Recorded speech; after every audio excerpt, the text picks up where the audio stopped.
So incorporating STELLA into the classroom, I think, follows just general good pedagogy and general sort of, sorry, let me think about this for a second.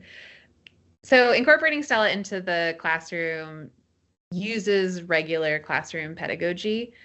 I think, so it ties into my research. I do, as part of my dissertation work, I'm looking at how makerspaces tie in with our traditional sort of understanding of TPACK, which is technology, pedagogy, and content knowledge. It's a framework, a theoretical framework created by Mishra and Kohler. And it talks about how essentially, in order to incorporate technology effectively into teaching, teachers need to have an individual technological knowledge of whatever they're working with, an individual content knowledge of their content area, and pedagogical knowledge. But in addition to those three separate buckets, they also need a combined bucket of how all of those interact.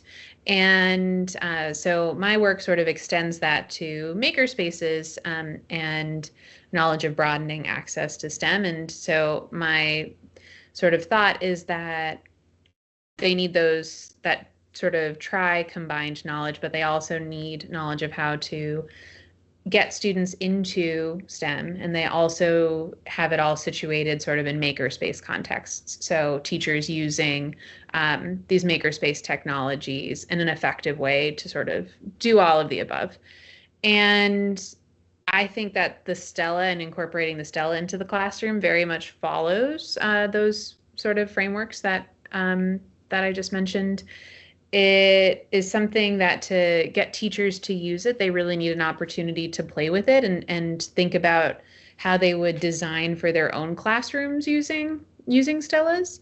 They also, you can do this through design challenges, was how Mishra and Kohler originally sort of created this. They gave teachers challenges to incorporate a technology into their pedagogy. And through that challenge, teachers really started to build that TPACK, that combined knowledge. And I think by working with you sort of and thinking about how I could incorporate STELLA into my classes, into my robotics classes, into the National Science Foundation NOIS grant teacher work, that sort of served as the challenge to figure out how the STELLA would sort of naturally enhance the content, how I would structure my classes to bring it in, and how I could, sort of fit it into my traditional sort of pedagogical approach to teaching and learning. So can you walk me through some, STELLA activities that you've developed for your study? Yeah, absolutely. Can you give me 1 second? I'm just going to open them up so that I can talk more. I can give you the specifics of everything that we've done. Absolutely. So the first thing that we talked about with STELLA was how it interacts with plants. And so we, and you also were part of this, talked about how when light from the sun is interacting with a plant leaf, it is producing and reflecting near infrared wavelengths. It's also, we're seeing that sort of reflecting of the green sort of wavelengths too. But that near infrared piece is what I think is really interesting. And so in developing these activities, I was doing some research and stumbled across an apple tree study where they were looking at blight with an apple tree, and they saw that there was a very significant and pretty immediate dip in the near infrared compared with the green sort of wavelengths. I think it took, if I'm looking at the data correctly, it took like about 7 days to see a dip sort of in the green. But it was, I think,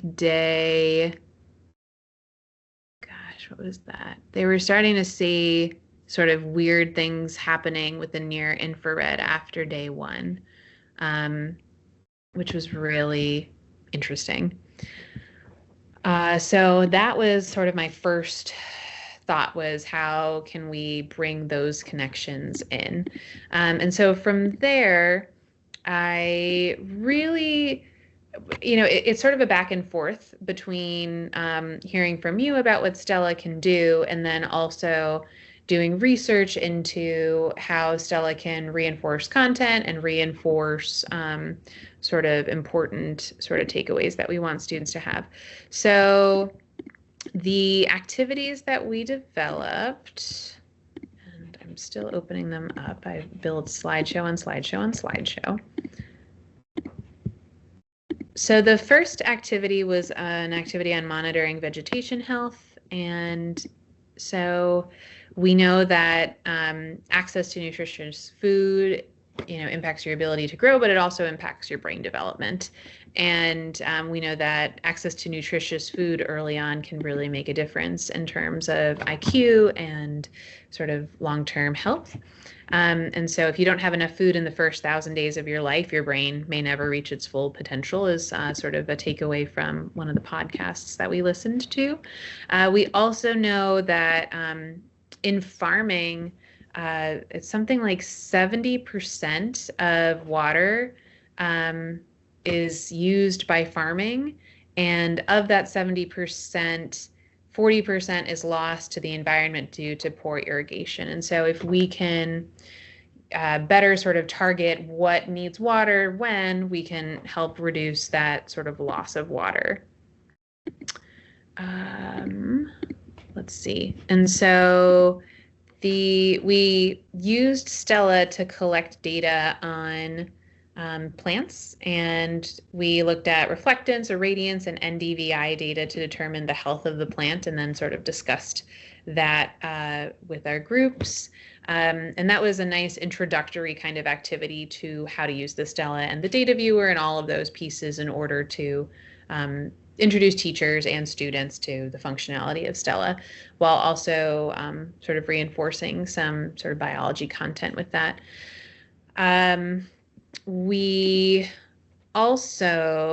There was also some additional readings on using Landsat to measure chlorophyll in the Chesapeake Bay, and then chlorophyll and sea surface temperature. That was interesting. We also talked about urban heat islands. And so we know that, I'm going back to my stats. So the Landsat 7 satellite helped determine the impact of lack of trees on a region. So there was a comparison done between Providence, Rhode Island and Buffalo, New York. And there are similar latitudes. Providence is 83% densely developed in terms of urban development. And Buffalo, I think, is 43% densely developed. Providence had temperatures that were nearly 22 degrees warmer than the surrounding towns, whereas Buffalo was only 13 degrees warmer than the surrounding towns. So we were really looking at that urban heat island effect with that sort of Landsat study. And to sort of use STELLA to hammer these points home, we talked about how we used a heat lamp and compared the temperature of a surface that had some foliage blocking it in comparison without foliage blocking it, and looked at the sort of temperature comparisons. We also looked at green spaces in downtown Baltimore. So there's a study, and it indicates that an increase in tree density of 1 standard deviation for a region can be associated with a 24% lower prevalence of asthma in that region. And so we talked about how STELLA could be used to monitor temperatures in cities based on sort of increased green spaces and where we could add green spaces into our cities in order to reduce asthma and reduce those heat island kind of effects, because asthma is sort of associated with some of those heat island pieces. And then the last activity, we looked at air quality, and so this was related to the Landsat piece, the Landsat 8 operational land imager, that collected, let me make my screen bigger, it was used to predict the concentration of particulate matter less than 10 micrometers in Delhi, India. And so, right, we know that pollution and air quality are well-documented issues in India, and atmospheric visible spectrum reflectance data collected from Landsat 8 was reviewed and compared with data from the Central Pollution Control Board for corresponding dates, and that was a study from 2017. And so for that activity, we looked at how STELLA air quality pieces could be used to look at air quality in classrooms and help sort of benefit that. And so these were all designed as sort of introductory activities with STELLA. They all use graphs. And so looking at the data, graphing the data from the spectrometer, some of it is, just very clearly, following a trend that students can make predictions on. Other pieces are just really helpful for them for making long-term sort of judgment calls. The NDVI value, for example, is something that students can get an immediate sort of snapshot of how a plant is doing, or if they're even looking at a plant, or if they're looking at something else like cement. And so I think that in terms of developing the activities, it's a really cyclical process, looking at previous Landsat data, looking at how STELLA works, looking at content and how those pieces can be combined in sort of a more authentic way that can help students engage with STELLA and engage with STEM in their community. So, I mean, off the top of my head, I could see students building a water irrigation system and STELLA being used to monitor which system is sort of working best for the plants based on how happy those plants are from an NDVI standpoint. I could also, see something similar for air quality for students, using something like moss to try to improve air quality and improve, something within their classrooms and within their schools, and use STELLA to monitor that. I could see, essentially having students identify problems within their community and then use STELLA to help evaluate the efficacy of their planned intervention to address that problem.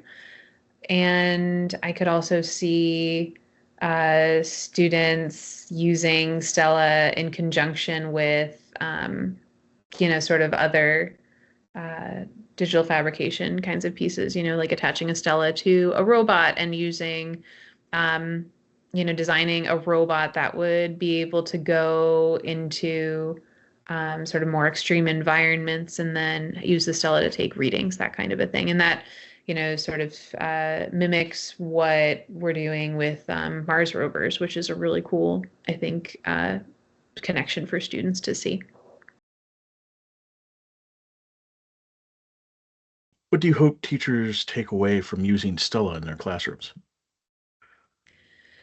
I think the connections between their community and everything that Landsat is doing, I think, are really powerful and an important takeaway. So much of what we're able to do here at ground level is because of advancements that NASA has made and then, shared with the country and the world. I think that's a really important takeaway is that our space program is so important and really benefiting all of us in ways that we don't immediately realize and understand. I know I've learned a lot about Landsat and how it benefits me and my community and my family through the work that we've done together, which I think is really important. I also think anytime we can get teachers to see that incorporating sort of like handheld spectrometers and microcontrollers and Arduino into their teaching in an organic and sort of meaningful way just reiterates how accessible these tools are. I know a lot of teachers fear when they don't immediately know everything about what they're incorporating. And I think that while, that can be really scary, I think it's also just so important that teachers are trying new things and taking this sort of risk with this accessible technology. It's not really a risk, right? Taking, a chance on this accessible technology in their classroom, I think, is an important takeaway. That it's something that's easy to do and can really impact learning in a meaningful way. I think that showing students that they can be citizen scientists and use these tools in order to impact their communities is really important and a good takeaway for teachers. And I think that just reminding teachers that 3D printing can be used to create these really useful tools for their classroom and community is also really important. Putting you on the spot here because, of course, I'll be listening. What has it been like working directly with NASA scientists on educational research? Oh, Or it's what been has it so been fun. like working directly with NASA folk on Stellas? I guess we can rephrase it that way, or whatever. It's been a lot of fun. I really love talking with you, Mike. I love talking with Alana. I've loved talking with Matt Pierce. And really everybody that I've chatted with has been so interesting to talk to and to learn about what they're doing with NASA.